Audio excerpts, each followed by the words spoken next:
Hi everyone, my name's Kay Kalthoff and welcome to a Stamping to Share video.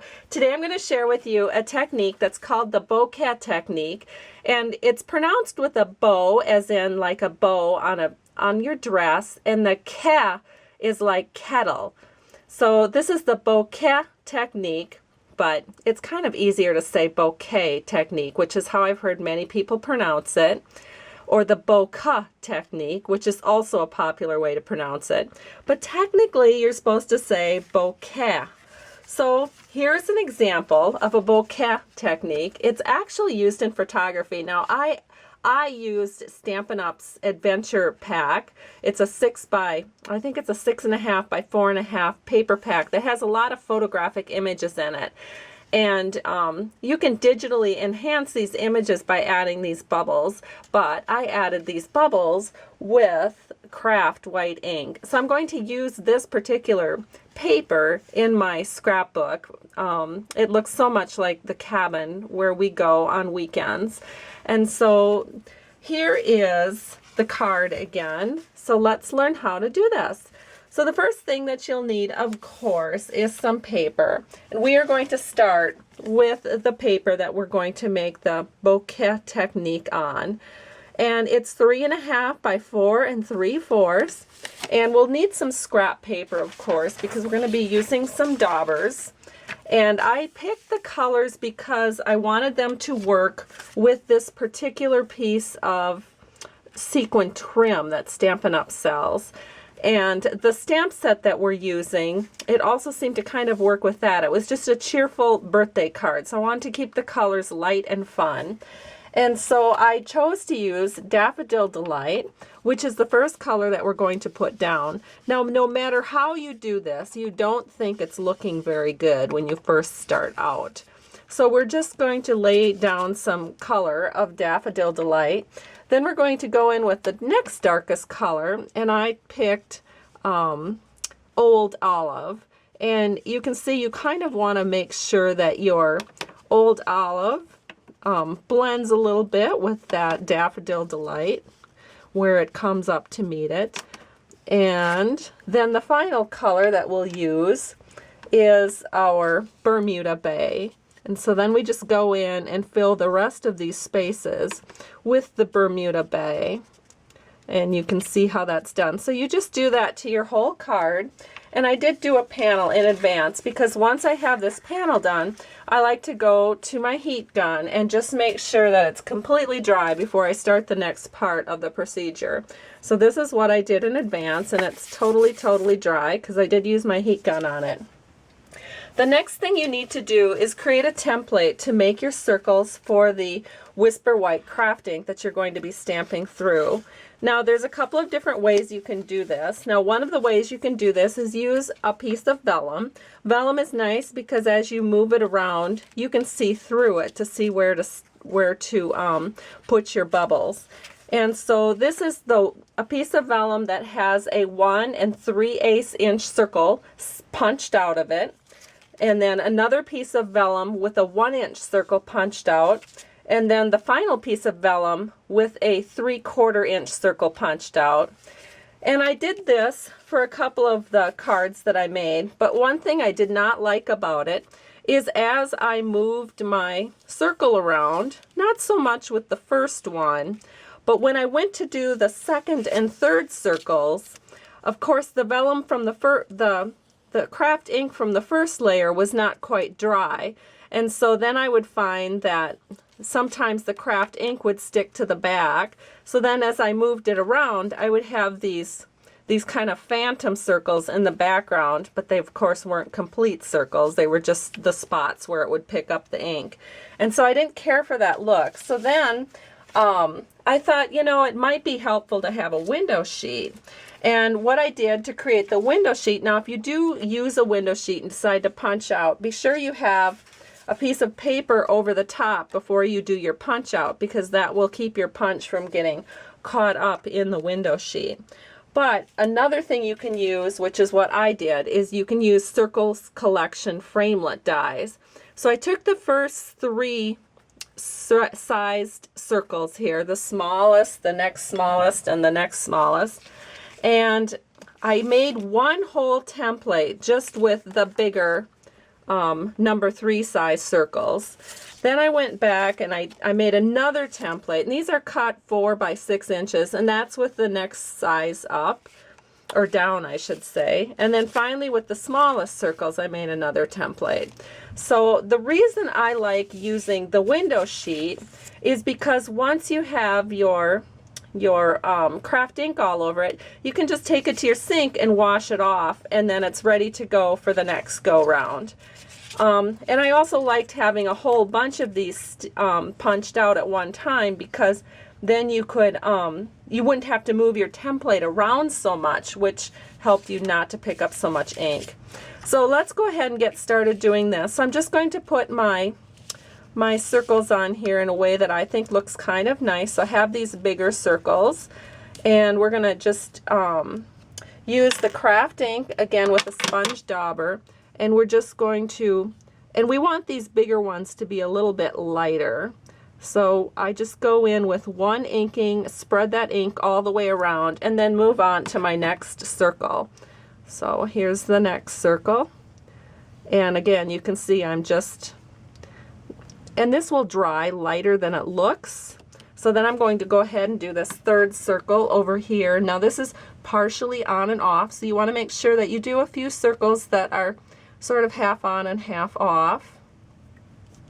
And then I think that looks pretty good. Let's go ahead and do maybe one more down here of this bigger size. Whoops, my paper moved a little bit. One thing you can do to keep your paper from moving is you could just tack it down with a little bit of snail tape on the back, which is what I think I'm going to do, because I don't want to mess this up when it's going along so good here. So let's just put a little bit of snail on the back. That way it'll stay in place for you as you work these circles into your card panel here. Oh, I guess I didn't put enough on. Oh well, live and learn. I'll add some more here before I go to my next template. So there we go. There we have 4 lovely circles, and that's probably enough with the bigger one. Let's see here. So I'm going to just take this bigger circle template and just move it out of the way. I might bring it back in if I feel like I want one later, but for right now we're going to move on to the medium circles. But before I do that, again, I'm going to take some snail, and I'm just going to, whoops, tack this down a little bit better so it doesn't move around on me. Go ahead and burnish that on the back. Okay, now I'm going to move on again to this next biggest size. And again, I'm just going to kind of put it where, you know, I think it looks kind of good. So I think that looks pretty good. Let's see here.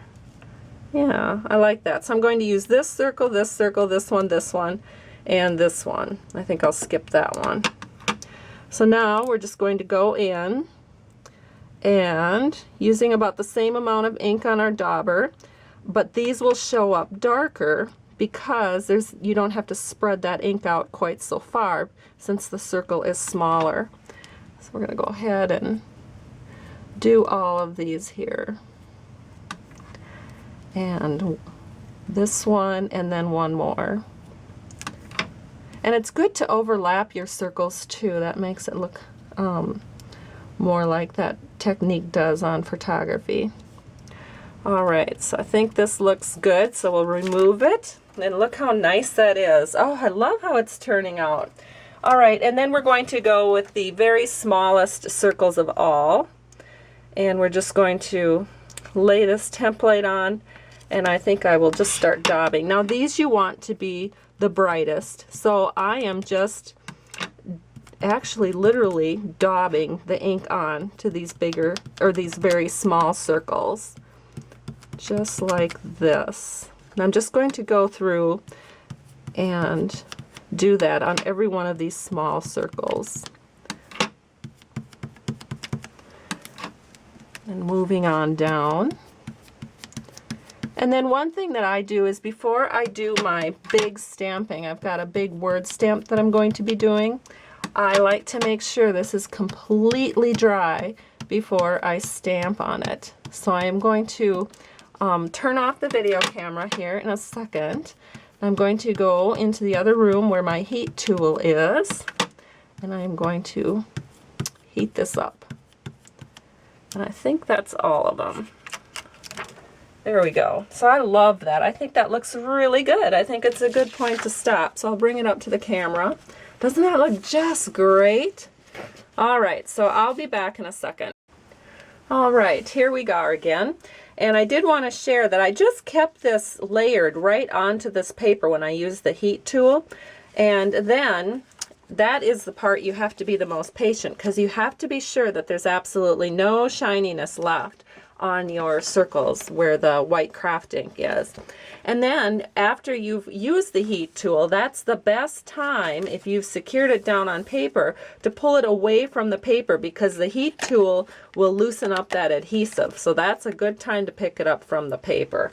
Now, because I have some adhesive on the back, I am going to bring in this silicone mat, because if I lay it down now, it's going to be really hard to get up from anything. Then the next thing I'm going to do, well, actually that's not necessarily true, because I could put it on my stamping mat and it'd probably be fine. But if you have it on any kind of other surface, you want to make sure that you have that silicone mat out so that you do not have your main panel sticking to things. All right, so what we're going to do next is we're going to stamp on this panel. So I have some Memento black ink, and I have it, and you know, you could use StazOn if you were using a different type of stamp, but I am using a photopolymer stamp, and the stamp set that I'm using is called Birthday Bash, and it looks like this. And I actually got this free from Stampin' Up! At Leadership, and so it's my first time to use it. I really am excited because it seems perfect for this bokeh technique. So now I've got that all inked up. I'm just going to center this in right over the top of my panel. And you'll notice I'm stamping with the stamping mat. You always want to make sure that you use a mat when you're working with the photopolymer. It'll give you your best image. All right, so I think I've got a good image here. We're going to release it. Beautiful. Let me bring that to the camera so you can see how nicely that turned out. Now again, I'm going to turn off the video camera because I do want to heat this again, just because anywhere that it's hit the craft ink, it's going to be a little bit wet. And now I've dried it, and so I'm going to give you another close-up of it. You can see that you can see a little bit of the bubbles through the Memento Tuxedo black ink, which is just fine because that just kind of carries that whole bubbly bokeh look through. So now we're going to go ahead and, using the rest of our layers here, we're going to create our card. So the layer that's really fun to add to a bokeh technique is a black layer, because it will really make this pop when you put it on your card. And so this black layer has a 3/16 inch border on it. You know, I'm partial to that number. So we have it at 3 11/16 by 4 15/16. And we can just go ahead and use some snail on the back. I mean, there is a little bit of adhesive back here, but I want to put some fresh stuff on. And then we can just, you know what, I might bring my scrap paper back in, just because I want to make sure I'm, you know, you don't want to try to layer up black on black, because it's really hard to see. So there we go. Doesn't that just pop? I love the way that looks. And you notice I turn it over and burnish it from the back, because I'm just, you know, don't want to play any. I think the thing that frustrates new stampers the most is when they get smears. Well, it frustrates those of us that aren't new stampers as well. So we're going to try to avoid getting smears on this card. The next layer is a piece of Daffodil Delight. It is 3 7/8 by 5 1/8. And what we're going to do is we're actually going to glue this layer onto our card base. So our card base is 5 1/2 by 8 1/2, scored at 4 1/4. So we're just going to use our bone folder. Give this a nice little crease through the back here. That way it'll help lay flat for us while we work with it. And again, then we're going to add this this layer right over the top. So it's just a tiny bit smaller than our standard layer, which is 4 by 5 1/4. And I think we can go ahead and use glue for that. If I'm not using Whisper White and I'm gluing 2 layers together of a thicker cardstock, then I'll use glue instead of snail. So we'll put this on here. It gives us a little wiggle room to put it right where we want it. And then this layer, before we add it to our card, we're going to give it some bling up here.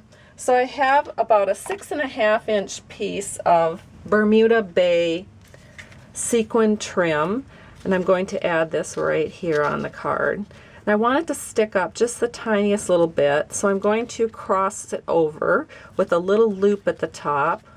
If I can get it to do that for me. There we go. So you see how I kind of looped it at the top? And I want that loop to just stick out a little bit. Then I take the Stampin' Up! Stapler here. I'm just going to staple that loop right onto my card. And then it kind of gives it this sort of swinging action, and you can see that the loop will still be easy to mail because it's within the confines of the card. Alright, so we're going to add dimensionals to that. Alright, now that the dimensionals are on, you just center it again over that yellow, over that Daffodil Delight, and you have the outside of your card complete. That looked nice. Now the inside panel of the card, I don't know if I ever showed that to you, it says Happy Birthday, and it just has some sponge daubers, just kind of random in the inside. So again, I just took a piece of 4 by 5 1/4 inch Whisper White. I cut it into a panel this size, and then I took my sponge daubers and I just sponged directly onto this Whisper White panel. Kept them kind of loose and flowing like they were floating on down. And then I am going to just stamp again with our Memento Black, our Tuxedo Black in Memento. I'm just going to ink this up. And then of course we do need our Stampin' mat. And we're going to stamp this right up here at the top.